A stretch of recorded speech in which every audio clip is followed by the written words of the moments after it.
Au moment où ce médecin a regardé mes analyses de sang et a pâli, j'ai su que quelque chose n'allait pas. Il est sorti de la pièce sans dire un mot. À travers la vitre, je l'ai regardé passer un appel, la main pressée contre son front, comme s'il essayait d'assimiler quelque chose d'impossible. 10 minutes plus tard, 3 spécialistes se sont entassés dans cette minuscule salle des urgences et m'ont dévisagé comme si j'étais un fantôme. Pas avec pitié, pas avec inquiétude, mais avec une incrédulité totale et absolue. Je m'appelle Nolan Webb, j'ai 38 ans. 3 mois avant cette nuit-là, je nettoyais les toilettes et passais la serpillière pour le salaire minimum dans ce même hôpital. Je portais un uniforme gris avec mon nom brodé sur la poitrine. Je poussais un seau à serpillière jaune dans des couloirs où personne ne me prêtait la moindre attention. J'étais invisible, je n'étais rien.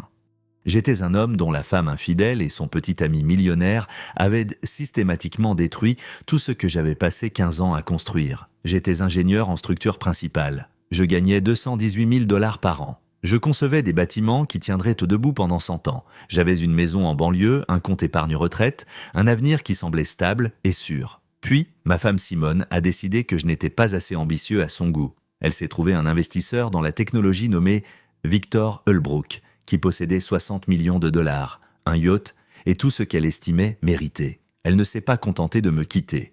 Elle a aidé Victor à réduire ma carrière en cendres, il a passé des coups de fil aux bonnes personnes, j'ai été licencié sans motif, mis sur liste noire par tous les cabinets d'ingénierie de la région. J'ai regardé mes économies fondre à vue d'œil, tandis que Simone a gardé la maison et la moitié de tout le reste. La nuit où j'ai commencé mon travail de concierge, elle m'a envoyé une photo d'elle sur le yacht de Victor, quelque part dans les Caraïbes. Le message qui l'accompagnait disait 3 mots qui résonnent encore dans ma tête. « Profite de la pauvreté ». J'en étais donc là, 3 mois après le début de ma nouvelle vie en tant que gars qui récure les toilettes pour gagner sa vie, assis sur un lit d'hôpital avec 16 points de suture à la main à cause d'une ampoule brisée qui m'avait entaillé. Mon uniforme était couvert de sang. J'en avais perdu assez pour inquiéter les infirmières. Elles ont fait des examens, la procédure habituelle pour une blessure aussi grave. Je m'attendais à ce qu'elles me disent que j'étais anémique, peut-être diabétique, ou pire encore. À ce stade, j'espérais presque que ce soit fatal. Au moins, le calvaire serait terminé. Mais quand le docteur Roussel Adabayo est revenu avec ses 3 spécialistes, quand ils ont fermé la porte derrière eux et tiré des chaises, comme s'ils s'apprêtaient à annoncer une nouvelle qui allait anéantir mon monde, j'ai réalisé que c'était tout autre chose. La chef du service de génétique s'est assise près de mon lit et m'a posé une question qui semblait sortir de nulle part. « Monsieur Webb, votre père a-t-il été adopté ?» Je lui ai répondu « Oui, George Webb a été adopté alors qu'il n'était qu'un nourrisson en 1952. Il n'a jamais connu ses parents biologiques, ne les a jamais cherchés et est mort en croyant que le passé n'avait pas d'importance. » Elle a hoché la tête lentement. Puis elle a dit « Un nom que tout le monde en Pennsylvanie connaît. Un nom lié à des aciéries, des gratte-ciel et des milliards de dollars de fondations caritatives. Un nom qui appartenait à l'une des familles les plus riches de l'histoire américaine. Monsieur Webb, selon votre profil génétique, vous êtes le petit-fils biologique d'Elliot Thornwood. Elliot Thornwood était décédé 2 mois plus tôt, à l'âge de 94 ans. Sa succession s'élevait à plus de 9 milliards de dollars. Il n'avait aucun héritier en vie. Son fils unique était mort il y a des décennies sans enfant. Du moins, c'est ce que tout le monde croyait. Mais son fils avait eu un enfant. Un petit garçon né en secret et abandonné pour protéger le nom de la famille. Ce bébé, c'était mon père, et cela signifiait que j'étais le seul héritier survivant de toute cette fortune. La pièce s'est mise à tourner. Mes points de suture me lançaient. Mes oreilles bourdonnaient si fort que j'entendais à peine ce que le médecin disait ensuite. 3 mois plus tôt, ma femme infidèle m'avait envoyé un SMS pour me dire de profiter de la pauvreté. Cette nuit-là, aux urgences, couvert de mon propre sang, j'ai découvert que la pauvreté était sur le point de devenir un lointain souvenir et que la vengeance allait devenir très, très abordable. Pendant 15 ans, j'ai vécu ce que je croyais être le rêve américain. Je me réveillais tous les matins à 6 heures, j'embrassais ma femme sur le front et je conduisais 45 minutes jusqu'au centre-ville de Philadelphie, où je travaillais comme ingénieur en structure principale chez Bowman & Associates. C'était l'un des plus grands cabinets d'ingénierie de la côte Est. Nous concevions des hôpitaux, des bâtiments universitaires, des sièges sociaux, des structures qui survivraient à tous ceux qui les avaient construites. J'étais fier de ce travail, j'étais fier de la carrière que je m'étais battu si fort pour bâtir. Mon salaire avait grimpé régulièrement au fil des ans jusqu'à atteindre 218 000 $ par an. J'avais un bureau d'angle avec vue sur les gratte-ciel de la ville. J'avais une équipe de jeunes ingénieurs qui me respectaient. J'avais des évaluations de performance qui utilisaient des mots comme « exceptionnel » et « inestimable ». Je croyais avoir gagné ma place dans ce monde grâce à mon travail acharné et à mon dévouement. Ma femme Simone et moi nous sommes rencontrés lors de notre 3e année à Penn State. Elle étudiait le commerce et j'étais plongé dans mes cours d'ingénierie. Elle était magnifique, ambitieuse et incroyablement déterminée. Elle dégageait une énergie qui vous donnait l'impression que tout était possible. Quand elle m'a regardé et m'a dit que j'allais devenir quelqu'un d'important, je l'ai cru. Je voulais être l'homme qu'elle voyait quand elle me regardait. Nous nous sommes mariés 2 ans après l'obtention de notre diplôme. Une petite cérémonie, une réception modeste, juste la famille et les amis proches. Ma mère, Dorothy, a pleuré pendant tout l'office. Mon père, George, m'a serré la main et m'a dit qu'il était fier de l'homme que j'étais devenu. C'est la dernière fois que je me souviens m'être senti totalement en paix avec ma vie. Mon père est décédé quand j'avais 26 ans. Crise cardiaque sans aucun signe avant-coureur. Il avait 61 ans et travaillait dans une aciérie depuis l'âge de ses 18 ans. Ses mains étaient rugueuses et calleuses après des décennies de dur labeur, mais il ne s'est jamais plaint. Il avait coutume de dire que le travail honnête était sa propre récompense, que le caractère d'un homme se forgeait à travers les épreuves qu'il endurait sans chercher de reconnaissance. George Webb a été adopté alors qu'il n'était qu'un nourrisson. Il n'a jamais connu ses parents biologiques et ne les a jamais cherchés. Quand je lui en ai parlé une fois, il a simplement haussé les épaules et a dit « Les personnes qui t'ont élevé sont ta vraie famille ». Les liens du sang n'étaient que de la biologie. L'amour était ce qui comptait. J'ai accepté cette réponse et je n'ai jamais insisté. Je regrette aujourd'hui de ne pas avoir posé plus de questions. J'aurais aimé savoir quel secret était enfoui dans son passé. Après la mort de mon père, ma mère, Dorothy, est devenue le centre de ma vie de famille. Elle avait travaillé comme infirmière à l'hôpital général de Philadelphie pendant 30 ans avant de prendre sa retraite. C'était une petite femme aux cheveux argentés et aux yeux bienveillants, capable de percer à jour n'importe quel mensonge que j'essayais de lui raconter. Elle n'a jamais fait totalement confiance à Simone. Elle faisait des commentaires qui semblaient innocents en apparence, mais qui cachaient des sous-entendus tranchants. « Cette fille aime ton potentiel plus qu'elle ne t'aime toi, Nolan », m'a-t-elle dit un jour après un dîner de famille où Simone avait passé toute la soirée à parler d'argent. J'ai mis ça sur le compte des frictions typiques entre belle-mère et belle-fille. Les mères pensent toujours que personne n'est assez bien pour leur fils. Je me suis dit que Dorothy finirait par s'y faire. J'avais un jeune frère nommé Dennis, qui vivait à Chicago avec sa femme Trina et leurs 2 enfants.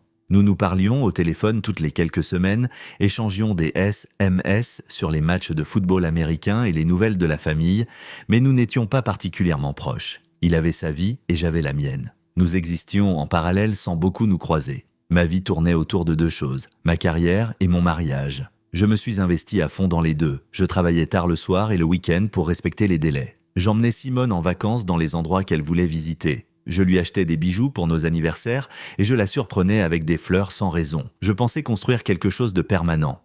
Je pensais que si je travaillais assez dur et que je l'aimais assez, nous vieillirions ensemble comme l'avaient fait mes parents. Les premières fissures sont apparues environ 2 ans avant que tout ne s'effondre. Simone était passée de l'immobilier commercial à l'immobilier de luxe.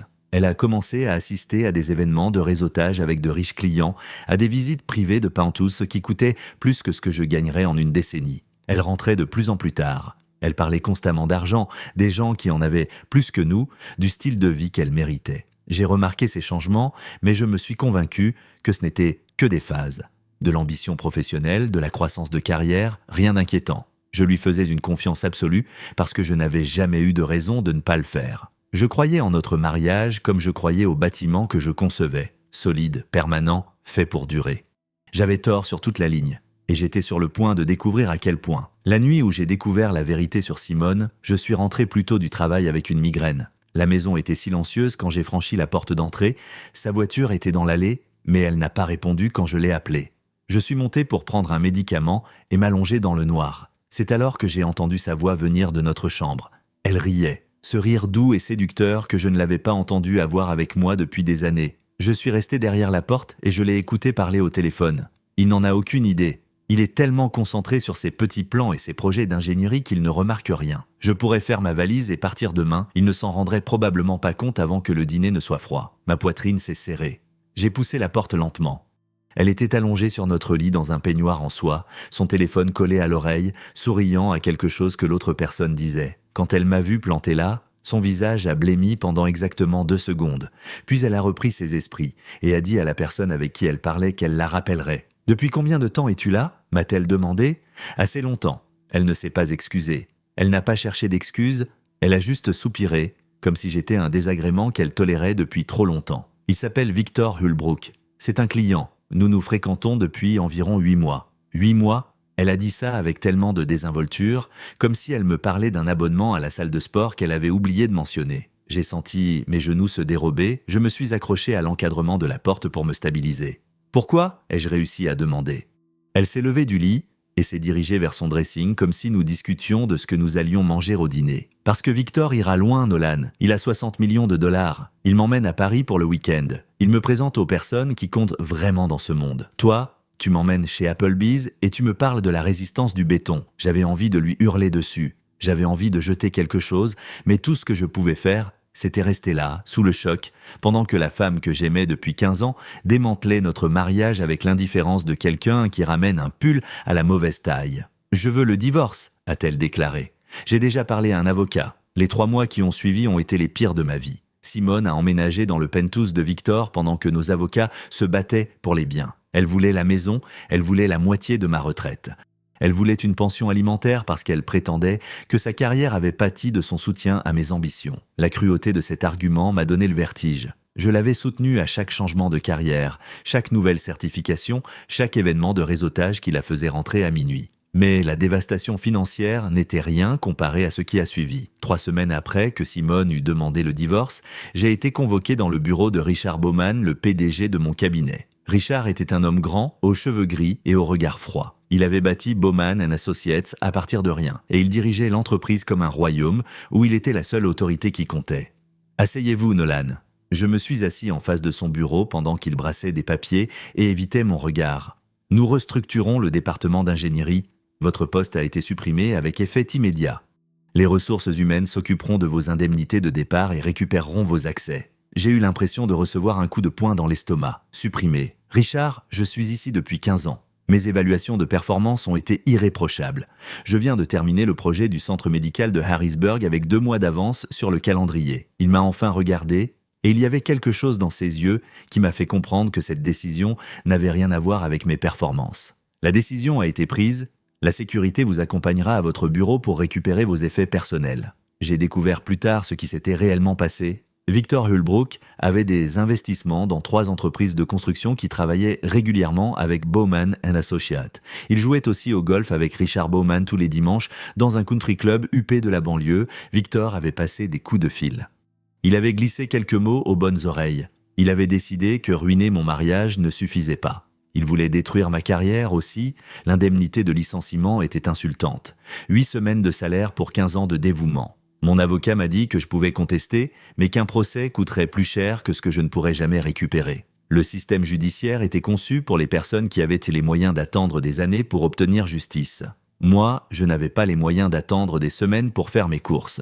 J'ai postulé dans toutes les entreprises d'ingénierie dans un rayon de 160 km. J'ai envoyé des CV, passé des appels, contacté d'anciens collègues et des relations professionnelles. Les réponses étaient toujours les mêmes. Des refus polis, des postes soudainement pourvus, des entretiens qui se terminaient par des promesses de rappel qui ne se concrétisaient jamais. Je ne comprenais pas ce qui se passait jusqu'à ce qu'un ancien collègue nommé Mitchell m'invite à boire une bière et me dise la vérité. « Victor Hulbrook a passé des coups de fil, Nolan. Il dit aux gens qu'il est difficile de travailler avec toi, que tu n'es pas fiable. Il affirme que tu as été renvoyé pour des problèmes de performance. Personne ne veut se mouiller pour toi. » J'étais sur liste noire, effacé d'une industrie à laquelle j'avais consacré toute ma vie d'adulte, et je ne pouvais rien y faire. En 6 mois, je suis passé d'un bureau d'angle à un studio à Kensington, l'un des quartiers les plus durs de Philadelphie. L'endroit faisait environ 37 mètres carrés, avec des taches d'humidité au plafond et des barreaux aux fenêtres. Je pouvais entendre mes voisins se disputer à travers des murs si fins qu'ils auraient aussi bien pu être en carton. La nuit, les sirènes hurlaient sans cesse, et j'ai appris à dormir avec un oreiller sur la tête. Mes économies se sont évaporées plus vite que je ne le pensais possible. Le loyer, la nourriture, les factures, le crédit de la voiture, l'assurance. Le compte n'y était jamais, peu importe combien de fois je refaisais les calculs.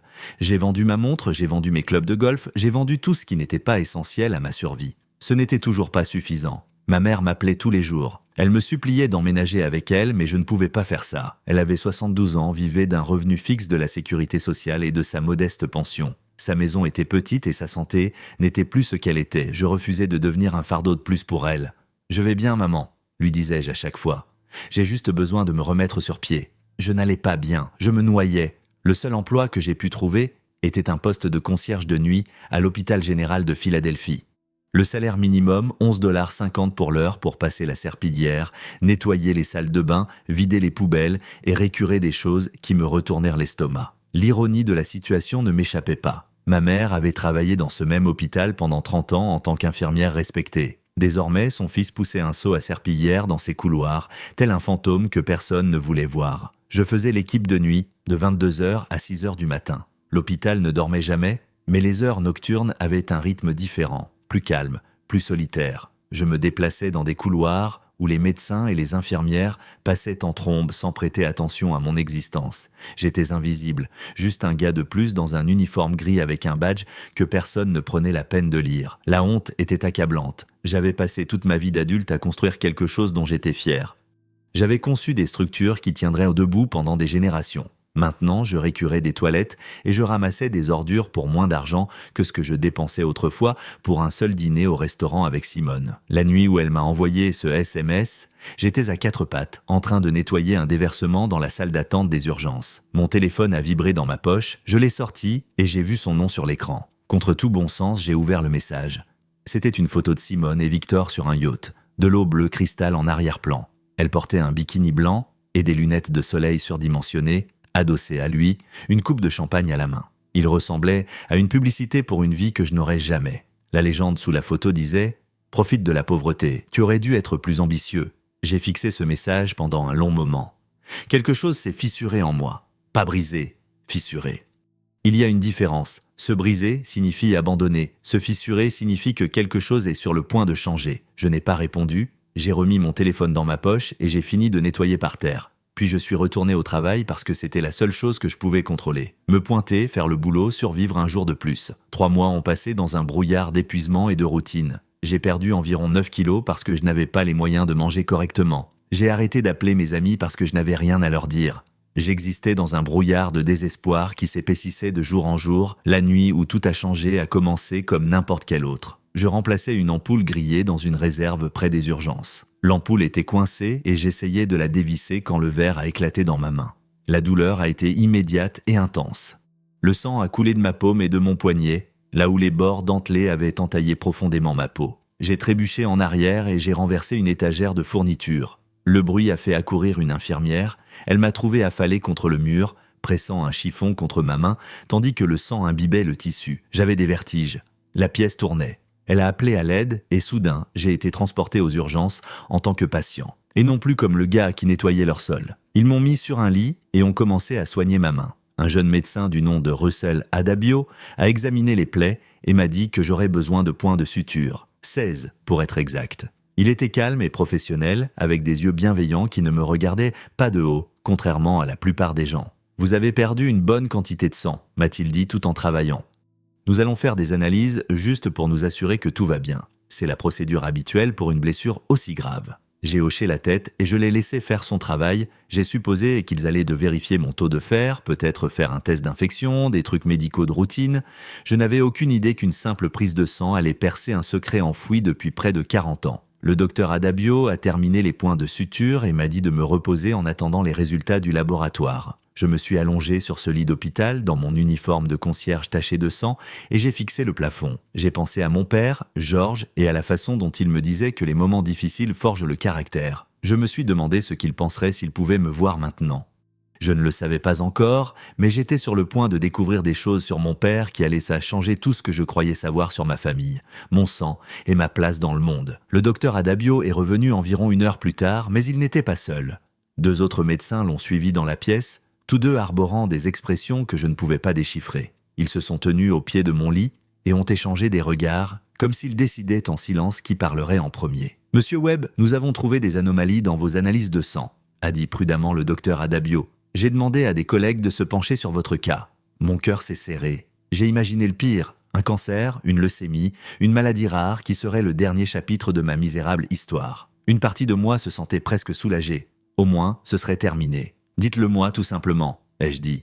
Quoi que ce soit, je peux l'encaisser. » Le docteur Adabio a secoué la tête. « Ce n'est pas ce que vous pensez. Il ne s'agit pas de maladie. Nous avons trouvé des marqueurs génétiques inhabituels dans votre sang, des marqueurs qui ont déclenché une alerte dans la base de données de notre hôpital. » Avant que je puisse demander ce que cela signifiait, la porte s'est rouverte. Une femme plus âgée, en blouse blanche, est entrée dans la chambre. Elle avait un regard perçant derrière des lunettes à monture métallique et un air d'autorité qui a fait s'écarter les autres médecins. « Monsieur Webb, je suis le docteur Pauline Weaver. Je suis la chef du service de génétique ici, à l'hôpital général de Philadelphie. Je m'excuse pour l'intrusion, mais ce que nous avons découvert dans vos analyses de sang est tout à fait extraordinaire. » Elle a tiré une chaise près de mon lit et s'est assise.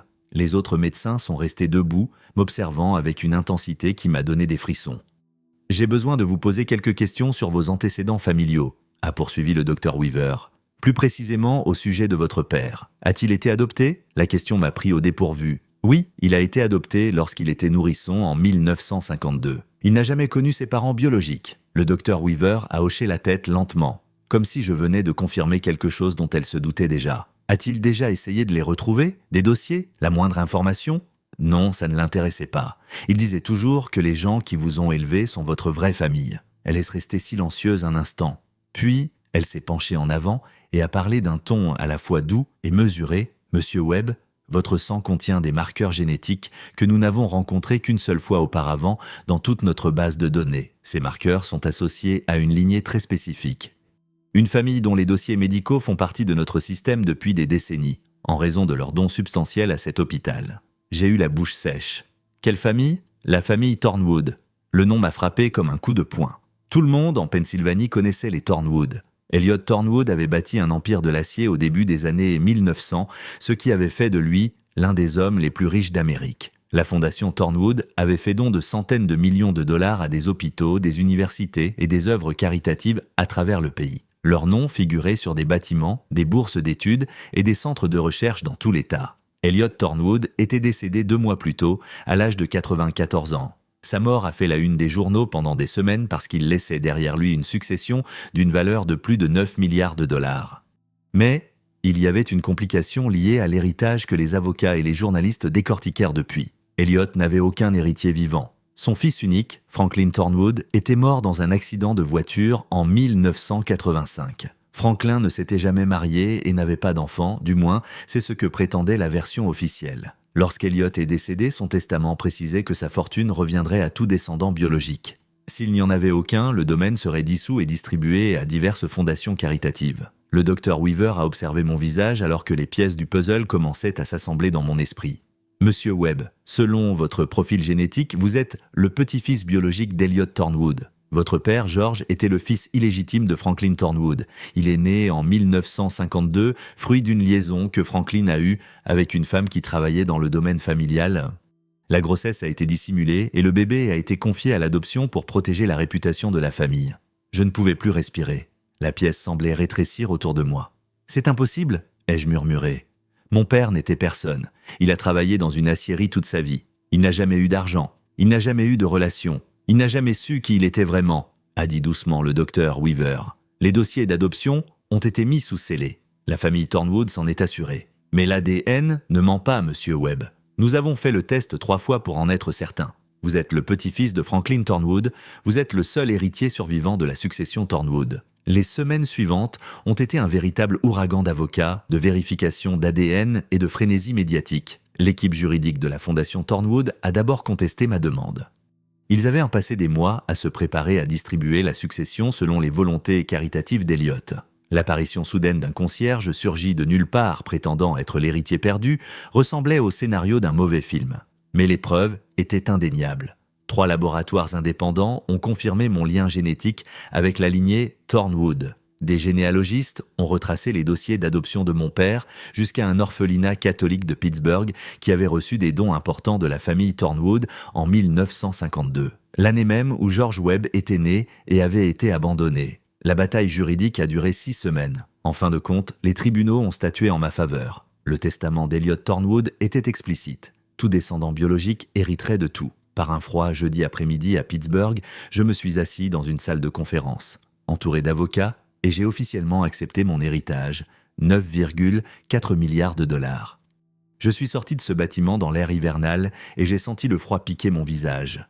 Mon téléphone a vibré, dans ma poche. Un SMS provenant d'un numéro inconnu. « Nolan, j'ai vu les nouvelles. Félicitations, j'ai toujours cru en toi. Peut-être devrions-nous parler ? Tu me manques, Simone. J'ai lu ces mots et je n'ai absolument rien ressenti. Ni colère, ni satisfaction, juste du vide, là où résidait autrefois l'amour. J'ai bloqué son numéro sans répondre et j'ai glissé le téléphone dans ma poche. Mais je n'en avais pas terminé. Simone m'avait envoyé un message 7 mois plus tôt pour me dire de profiter de la pauvreté. Maintenant, il était temps pour moi d'envoyer mon propre message. La première chose que j'ai faite avec mes nouvelles ressources, c'est d'engager une équipe d'enquêteurs et d'avocats. Non pas pour protéger ma richesse, mais pour démanteler ceux qui avaient essayé de me détruire. Victor Hulbrook avait bâti sa fortune sur des accords douteux et des transactions à la limite de la légalité. Il a fallu moins de 3 semaines à mon équipe pour rassembler suffisamment de preuves à envoyer à la Securities and Exchange Commission. Délit d'initié, manipulation de marché, stratagème d'investissement frauduleux. L'homme qui avait murmuré à certaines oreilles pour me faire mettre sur liste noire avait laissé derrière lui une traînée de crimes que personne n'avait pris la peine de suivre jusqu'à présent. J'ai également pris des participations majoritaires dans 3 entreprises de construction qui travaillaient régulièrement avec Bowman & Associates. Puis j'ai passé un appel personnel à Richard Bowman, l'homme qui m'avait licencié sans hésitation parce qu'un riche investisseur le lui avait demandé. « Monsieur Bowman, c'est Nolan Webb, vous vous souvenez probablement de moi. Je suis l'ingénieur que vous avez renvoyé il y a 7 mois, parce que Victor Hulbrook jouait au golf avec vous le dimanche. Je pouvais l'entendre respirer à l'autre bout du fil. Il n'a pas dit un mot. Je vous appelle pour vous informer que Thornwood Holdings met fin à tous ses contrats avec votre cabinet, avec effet immédiat. Je vous appelle également pour vous faire savoir que Victor Hulbrook fait actuellement l'objet d'une enquête fédérale pour fraude en valeurs mobilières. Des informations que j'ai personnellement fournies aux autorités. J'ai pensé que vous deviez l'entendre de ma bouche avant de le lire dans les journaux. Il a bégayé quelque chose à propos de malentendus et de décisions difficiles. Je ne l'ai pas laissé terminer. Au revoir, Richard. J'espère que vous retomberez sur vos pieds mieux que moi. Le fonds d'investissement de Victor Hulbrook s'est effondré en 4 mois. Des investisseurs ont intenté des poursuites. Des accusations fédérales ont suivi.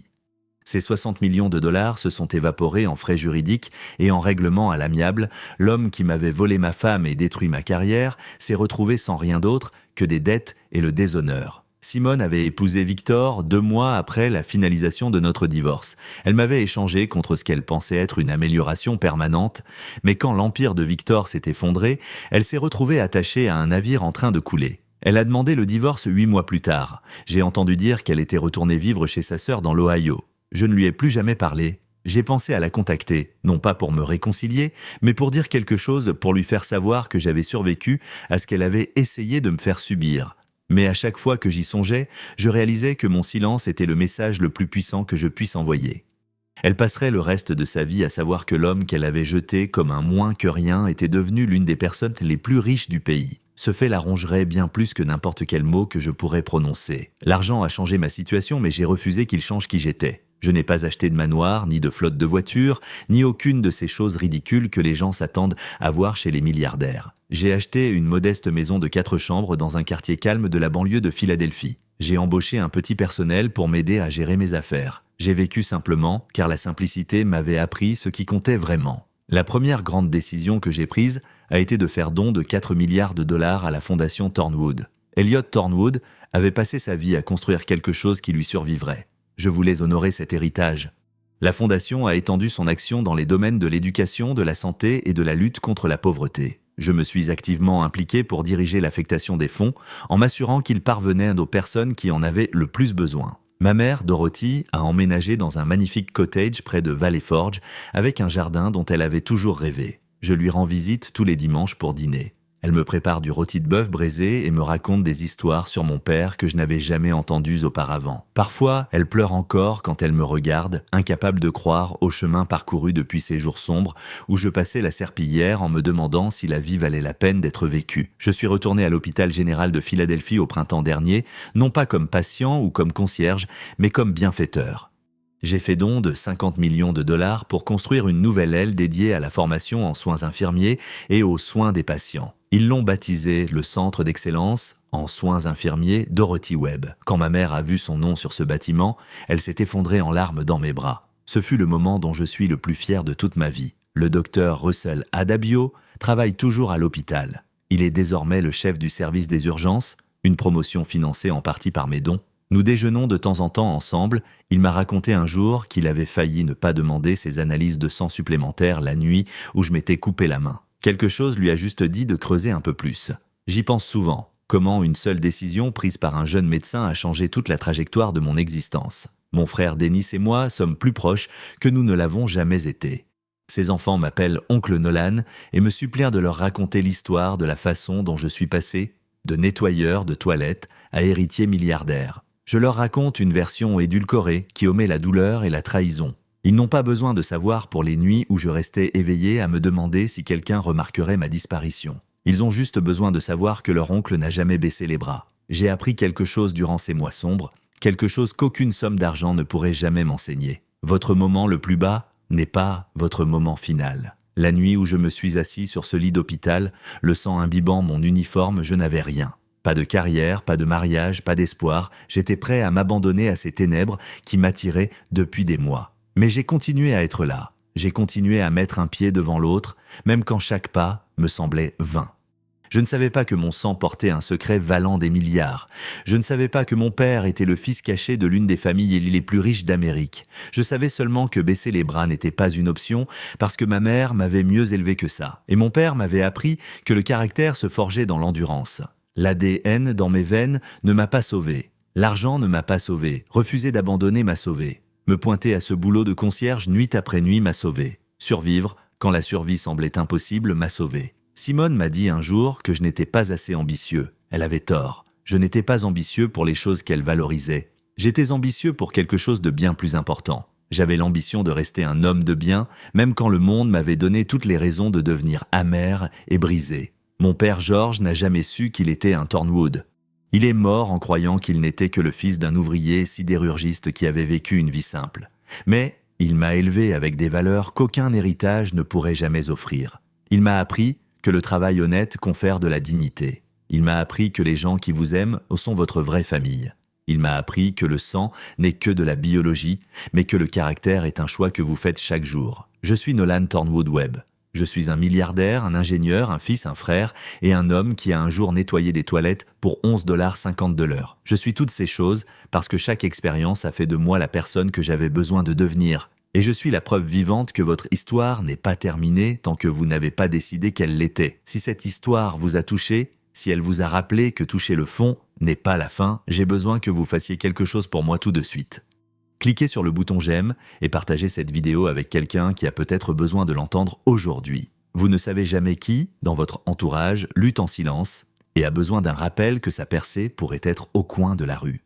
Laissez un commentaire ci-dessous et dites-moi quelle partie de cette histoire vous a le plus frappé. Je lis absolument tous les commentaires et j'adore vous lire. Si vous n'êtes pas encore abonné à cette chaîne, qu'attendez-vous? Cliquez sur ce bouton d'abonnement et activez la cloche des notifications pour ne jamais manquer une autre histoire. Nous publions des vidéos chaque semaine qui vous inspireront, vous émouvront et vous rappelleront que des choses extraordinaires peuvent arriver à des gens ordinaires. Merci d'avoir regardé jusqu'à la fin. Cela signifie plus que vous ne l'imaginez. Je vous donne rendez-vous dans la prochaine.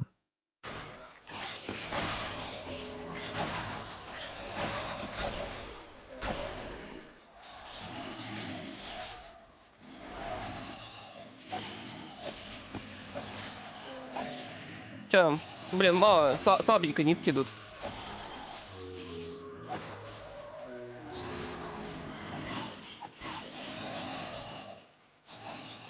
Ну-ка, потише сделать.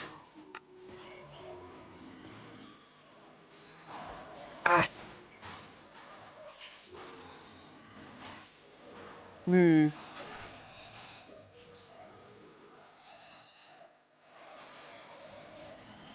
Эу. Мне нитки нужны. Сразу, кстати, 2 уровня дало.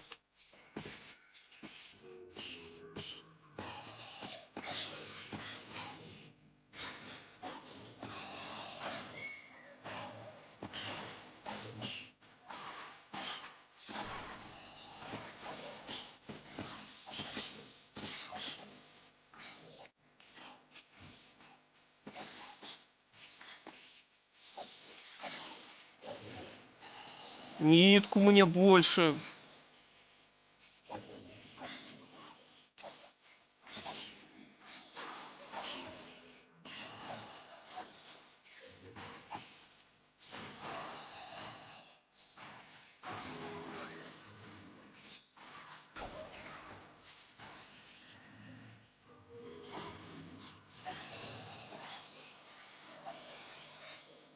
О, пошла дело.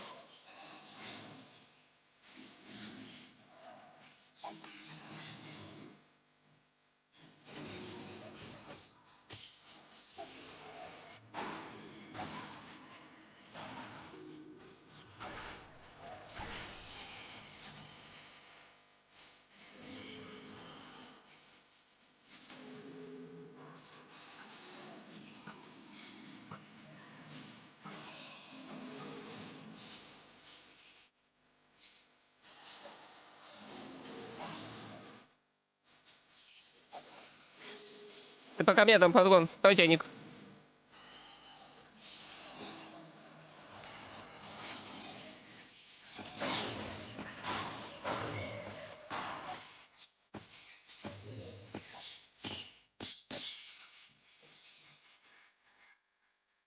Мистер такой-то. Ну ладно, только ты не убей меня, пожалуйста.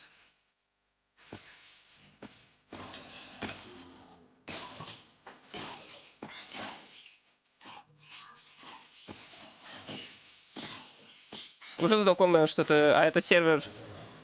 Да-да-да, это он. Ну чё, я подгон.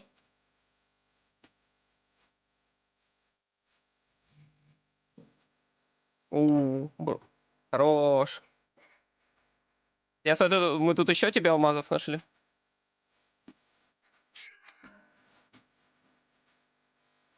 Давно его стримишь? Ну, пару дней, да. Я еще на прошлом вайпе начал. Сейчас вот тут потихоньку стримлю. Че, тебе надо что-то еще? Немного, но все, что успел. Ну, так себе, конечно, на троечку, ну ладно. Надо бы тебе, кстати, кирку нормальную сделать, да? Нет, стоп. Сейчас я тебе попробую кирку намутить. А у меня вообще-то есть, по-моему, даже. О, у меня есть вот на удачу. Как раз для тебя. Самото, самото. Чё, боссыч, чё нам? На тебе, боссыч, ботинки. Надеюсь, ты рад, доволен?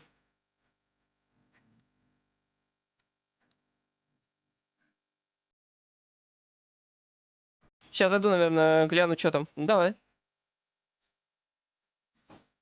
Так, подожди, мне нужно дерево.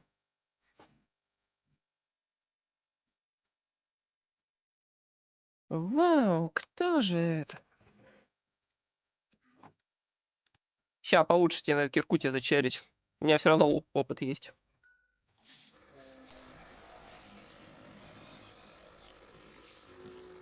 Так, это на шелковое касание нам не канает. Ну, кстати, мне как раз нужна на шелковое касание кирка.